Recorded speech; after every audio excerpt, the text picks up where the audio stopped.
Yemen पर Israel ने अब बंकर बस्टर बम गिराने शुरू कर दिए हैं और बहुत मुमकिन है कि यमन में हूथी लड़ाकों का भी वही हाल होगा जो गाजा में हमास का हुआ था।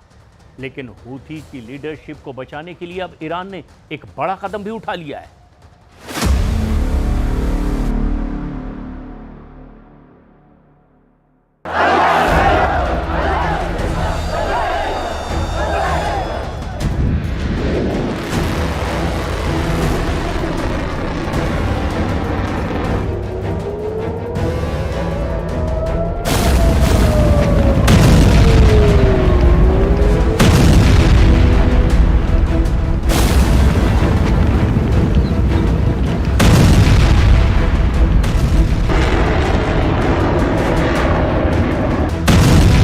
पर यमराज बना इजराइल, हूथी पर चला थर्ड हंटर।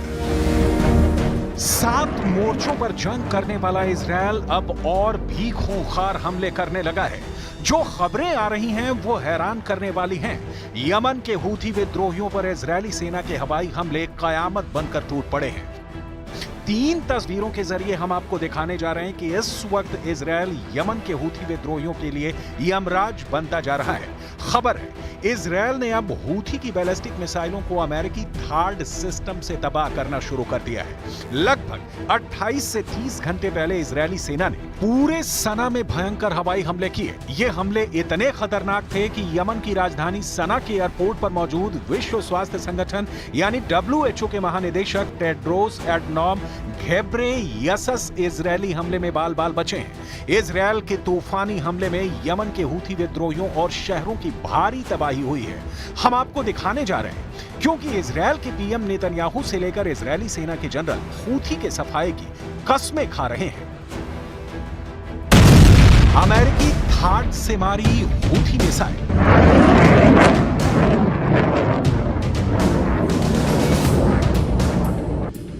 सोशल मीडिया पर वायरल इस वीडियो को लेकर इजरायली सेना ने बड़ा दावा किया है। इजरायली सेना का साफ कहना है कि हमने अमेरिका से मिले थर्ड मिसाइल डिफेंस सिस्टम से हूथी की मिसाइलों को तबाह कर डाला है।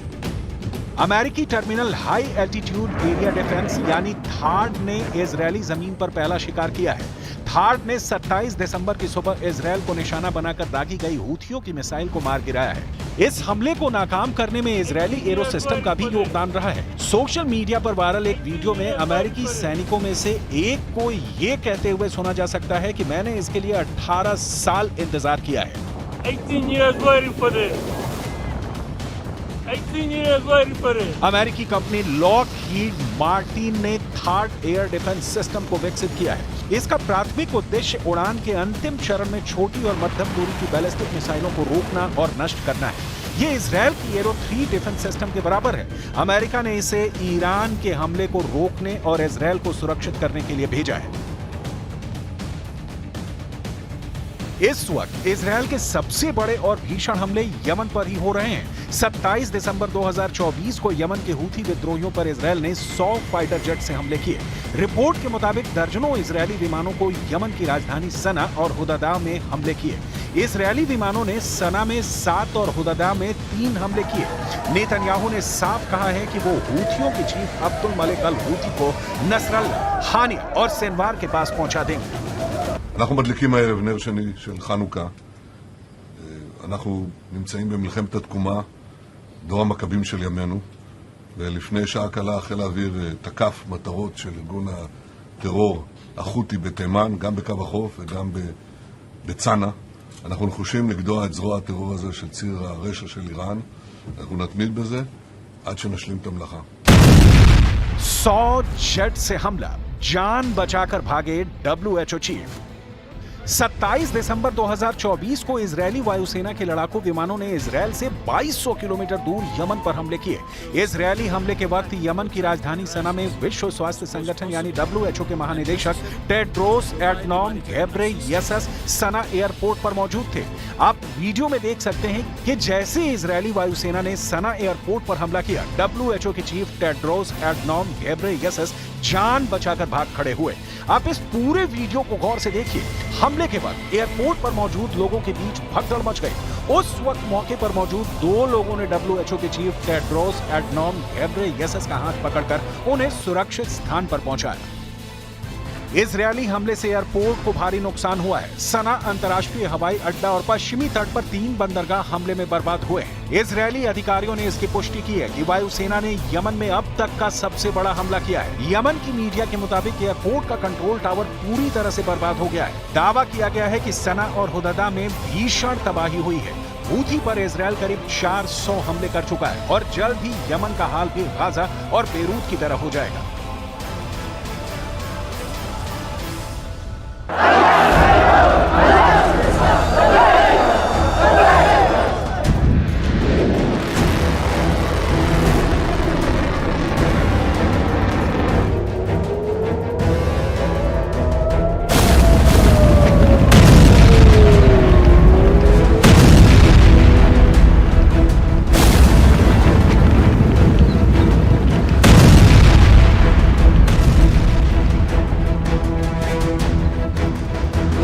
तबाह हुआ तेल अवीव। 7 दिन में हूथी के 4 हमले।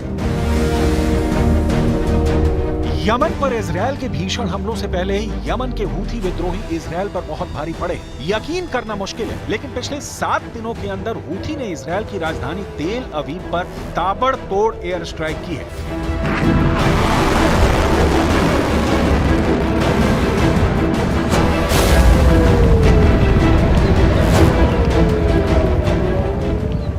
दिसंबर में यह हूथी का पहला हमला है जिसने तेल अवीव में मिसाइल हमले से भारी तबाही मचाई।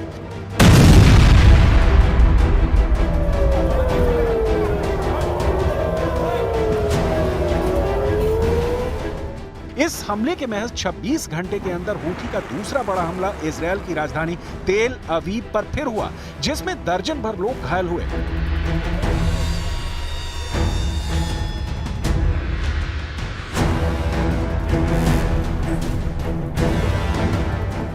इसके 3 दिन बाद हूथी ने तीसरी बड़ी एयर स्ट्राइक तेल अवीव पर की, जिसने इजरायली सेना और नेतन्याहू के होश उड़ा दिए।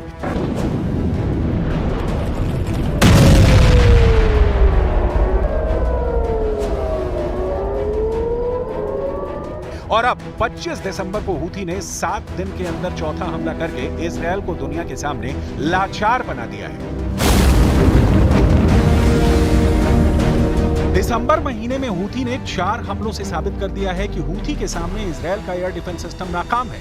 हूथी के मिसाइल और ड्रोन हमलों ने इजरायल की राजधानी तेल अवीव में ऐसा खौफ पैदा किया है कि अमेरिका तक हैरान रह गया है।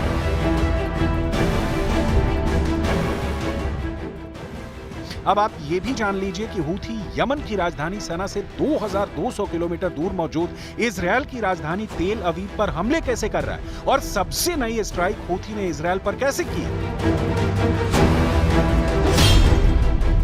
हूथी की एयर स्ट्राइक, बंकर में घुसे इजरायली। खबरों के मुताबिक यमन के हूथी विद्रोहियों ने 7 में से 4 एयर स्ट्राइक से इजरायल के होश उड़ा दिए हैं। हूथी ने इजरायल की राजधानी तेल अवीव को टारगेट करके बैलिस्टिक मिसाइलें भी दागी हैं। हैरानी की बात तो यह है कि हूथी की बैलिस्टिक मिसाइलों को इजरायल का आयरन डोम और एरो सिस्टम भी नहीं रोक पाया है। इजरायली सेना का कहना है कि हफ्ते में हूथी की चौथी एयर स्ट्राइक में 16 इजरायली नागरिक घायल हुए हैं। रिपोर्ट के मुताबिक ईरान समर्थित हूथियों ने गाजा युद्ध शुरू होने के बाद से इजरायल पर 200 से ज्यादा मिसाइलों और ड्रोन से हमले किए हैं। हूथी के मिसाइल हमलों के दौरान हजारों इजरायली बंकर और शेल्टर में छिपने को मजबूर हुए हैं। मध्य इजरायल में कल पूरी रात मिसाइल हमले के सायरन बजते रहे।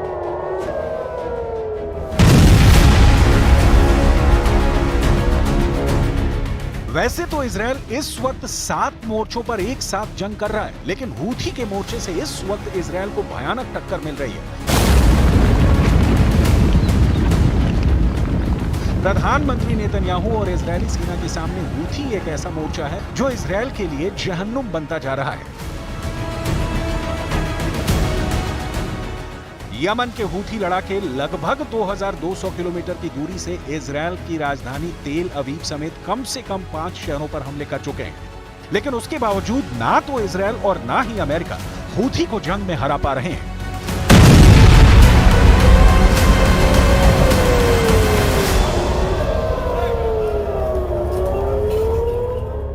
אנחנו מנחיתים מכות על הצורר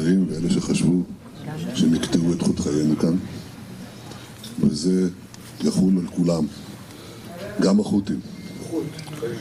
החות'ים, ילמדו את מה שלמדו החמאס וחיזבאללה.